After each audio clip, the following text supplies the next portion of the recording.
Hello YouTube! I hope you guys having a great holiday. Summer is already over and it's getting chilly out there. Fall season is almost around the corner. College students are now going back to school for fall quarter and other stuff is shifting to a new environment. Now that I think it's time to start things over and try out something new. Today, I would like to talk about something innovative. You know what it is? That's right. iPhone. As you guys know, iPhone 13, iPhone 13 Pro, Apple Watch Series 7, iPad mini, and iPad were announced they were on sale as of my recording day. I had my client who asked me what I thought about the latest iPhone. I answered I wouldn't buy it because this spring I already bought the iPhone 12 Pro. That's right here. Yes.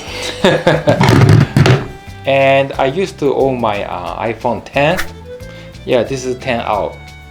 When I compared the old one with the iPhone 12, I didn't see any particular differences except for most advanced dual camera system. Everything about the camera is same.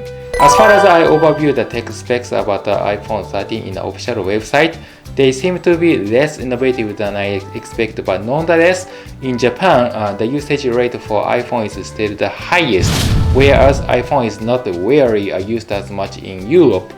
Why? European consumers prefer to using a smartphone with Android OS, but America and Japan have a bigger market share of iPhone at over 50% than Europe does, because it's three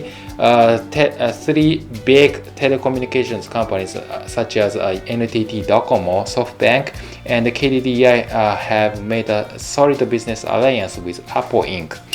They have a huge network platform in Japan. Once they make a big deal with Apple, like how many apples they purchase from Apple as a mobile service provider, they have to sell them all in Japan. Then what happens next is that they spend a lot of money for promotion, PR commercials, and advertising and more. Looking at the background of why iPhone became a big tsunami trend in communication tech, SoftBank firstly started to sell iPhone in 2008, and then they made a big profit from iPhone. They got successful so much. Other competitors accordingly sucked their fingers and they copied SoftBank's business strategy. That's why iPhone became a biggest share which went viral nationwide. I might have told you many times before, but generally Japanese consumers tend to like buy new brand devices like once the new model with exciting features is released in public, they buy it. They like to make an impulse purchase real quick. It was sold out in a minute. Apple had a brand awareness like that, and the Japanese people know it. They were rich. Yeah, when Japanese YouTuber Hikakin promotes iPhone on his YouTube channels, people buy it accordingly because they have money. They have very sensitive to popularity trend in fashion and whatever. It's fascinating. Japanese people tend to be very picky in fashion trend. They don't really care about the price tag, but they care about what it is like. What makes them happy. And you know what? I give you something weird about the contract for a smartphone in Japanese market. Okay? Here we go. When you sign up for iPhone with a mobile carrier, let's say KDDI, you make a signature on 3-year contract, right? Afterwards, you want to shift your device from iPhone to any other devices with Android OS because one day you realize iPhone is too expensive. You want to save money. But when you go to the local shop and ask a salesperson for cancellation right before a contract expires, they charge you a cancellation fee a lot. What is worse? They don't allow you to sell your iPhone on e-commerce like Amazon.com. My iPhone is SIM-free. This is a SIM-free iPhone, so I can resell it anywhere. But when you buy the same product at SoftBank, nope. Instead of it, they probably speak to you with a great power of persuasion, just like, I give you a 50% discount if you replace with a new iPhone right now. They bring you a calculator and show you in number. They convince you to keep using the next iPhone and offer you a bundle of like a set of special features by showing a discount coupon and other secondary bonus and whatever because it looks cheap. They do a kind of dirty business when you go to a local shop or ask your agency for additional advice.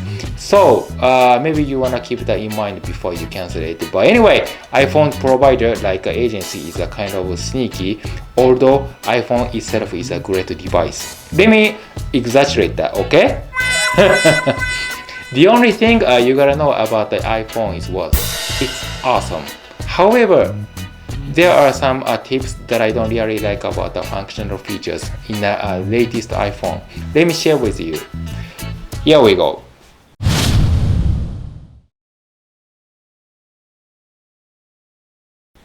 As I said, when I replace my old device with a brand new, I don't always look at the price, but I would rather look at the quality.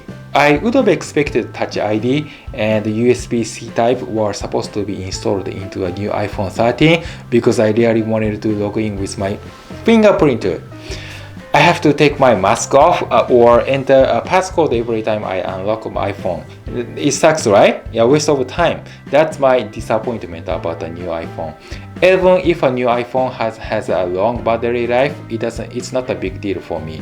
Since Steve Jobs passed away 10 years ago, I have realized the iPhone series have not been anything so exciting, you know?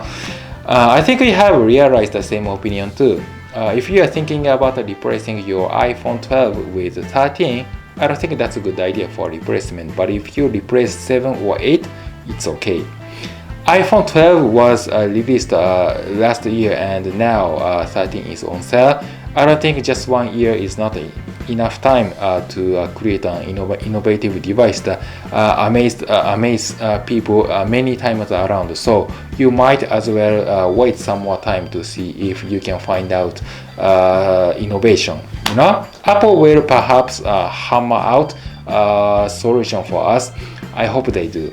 I found that a lot of Japanese YouTubers reviewing iPhone 13 on each their channel and saying iPhone is not really innovative or interesting or exciting product either. The current CEO of Apple Inc. is Tim Cook, right? Yeah. I think he's a specialist of supply chain management to an increasingly demanding market. He's good at how to sell, not how to create. That's why I think we think that next generation of iPhone is so boring.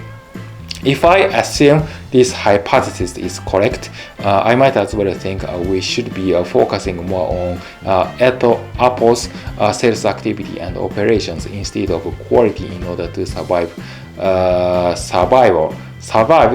world competition with Google, MS, and other overseas hardware companies like Huawei.